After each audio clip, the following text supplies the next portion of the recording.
আজকাল সচেতনতার অভাবে একাংশ যুবক যুবতী প্রাণনাশ হচ্ছে। জনগণকে সচেতন করাই মুখ্য লক্ষ্য। পুলিশ সপ্তাহ উপলক্ষে গোটা রাজ্যের প্রত্যেকটি থানায় বিভিন্ন ধরনের কর্মসূচি চলেছে। সেই নিয়ে ছাত্রছাত্রীদের দ্বারা জনগণকে সচেতন করার লক্ষ্যে মাঠে নেমেছে। একদিকে ছাত্রছাত্রীদেরকে উৎসাহ দেওয়া, অন্যদিকে ছাত্রছাত্রীদের দ্বারা কিভাবে পুলিশ রাস্তার মধ্যে ভেহিকেল চেকিং বসে, তাদের ড্রাইভিং লাইসেন্স নেই কিংবা ইন্স্যুরেন্স এবং ফিটনেস নেই, পাশাপাশি মাথার মধ্যে হেলমেট না থাকলে কি ধরনের পদক্ষেপ নেওয়া হবে তার প্রশিক্ষণ দেওয়া হয়।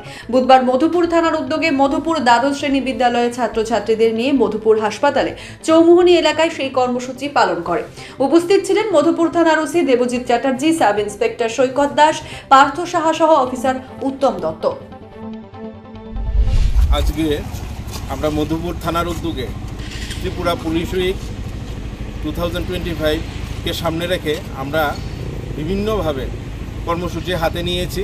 তো এরই অঙ্গ হিসাবে আজকে মধুপুর এইচএস স্কুলের ছাত্রছাত্রীরা অংশগ্রহণ করেছে। আমাদের ট্রাফিক এনফোর্সমেন্ট বা ভেহিকেল চেকিং ইত্যাদিতে কীভাবে ভেহিকেলস ডকুমেন্টগুলি চেক করা হয়, কাগজপত্র ঠিক আছে কি না, গাড়ির ইন্স্যুরেন্স এবং ফিটনেস ইত্যাদি ইত্যাদি বিষয়ে আছে কি না, তারা আজকে আমাদের থেকে কিছু কিছু শিখে নিচ্ছে, ভবিষ্যতে যাতে তাদের এটা কাজে আসে এবং ট্রাফিক অ্যাক্সিডেন্ট আমরা কিভাবে কমাতে পারি সেদিকে লক্ষ্য রেখেই এই কর্মসূচি এবং এতে ব্যাপক সাড়া লক্ষ্য করতে পেরেছি।